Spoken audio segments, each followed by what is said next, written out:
check កុំដៅឡើងក្តៅលើស10000 អង្សា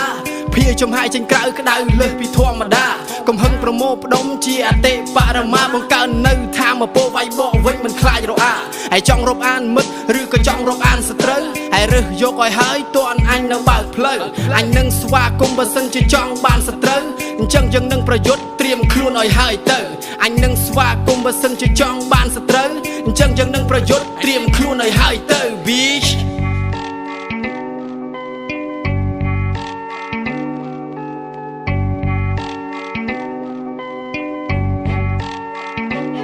ព្រះវរបិតាបរិជ្ជបុត្រានិងព្រះវិញ្ញាណបរិសុទ្ធកូនកំពុងតែអធិដ្ឋានសូមជួយឲ្យកូននេះឆ្លងផុតសមរភូមិនៅពាក្យសម្ដីដែលកូនកំពុងតែប្រយុទ្ធកូននឹងសម្លេះពួកវាឲ្យអស់ឲ្យពួកវាងាប់ផុតរលត់ហើយនេះជាវេនរបស់ខ្ញុំដែលរងចាំមកជាយូរចេញមកជាមួយបារ៉ូសម្រាប់ដែលអធិប្បាយដូចជាគ្រូសំណេរសេចក្តីមិនអត្តន័យឲ្យស្ដាប់ឲ្យច្បាស់ហើយគិតគូរក៏បានតែព្រុសដូចជាសត្វឆ្កែហើយបែរមកអួតថាជនគំរូឲ្យពួកអាក្មេងកទីកទើឲ្យក្តោមិនទាន់ដុះមមីគេគ្រាន់តែចង់ឲ្យកែលម្អឲ្យគូបាក់គូឲ្យត្រេះរីកុំឲ្យវង្វេងស្មារតីកុំឲ្យភ្លើខ្លាំងជាងនេះដោយសារតែភាពល្បីល្បាញធ្វើឲ្យខ្លាចជាពួកសំគីគេគ្រាន់តែប្រាប់ឲ្យល្អ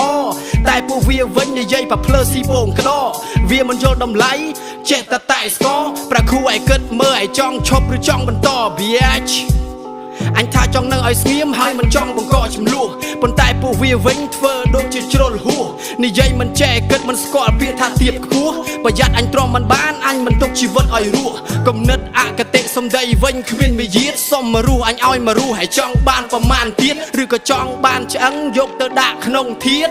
មកអាចុយម្រាយពួកមនុស្សចោលមកសៀតសង្គ្រាមមួយនេះមិនទាន់បញ្ចប់នោះទេអញកំដរឲ្យលេងបានពីព្រោះតែពេលនេះអញទំនេរស្វាគមន៍24ម៉ោងមកពេលណាក៏បានដែរមកគ្នាច្រើនឬក៏តិចក៏អញមិនខ្លាចនោះទេហើយធ្វើល្វីត្រូវចេះគិតហើយកុំសូវចេះតែហ៊ានចេះវិភាគពិចារណាកុំប្រភ្លើមកបំពេញលើកនេះមិនសូវធ្ងន់ចាត់ទុកថាអញធ្វើទៀនអញលើកមករៀមកដាលមួយឲ្យឯងទុកជាមេរៀន bitch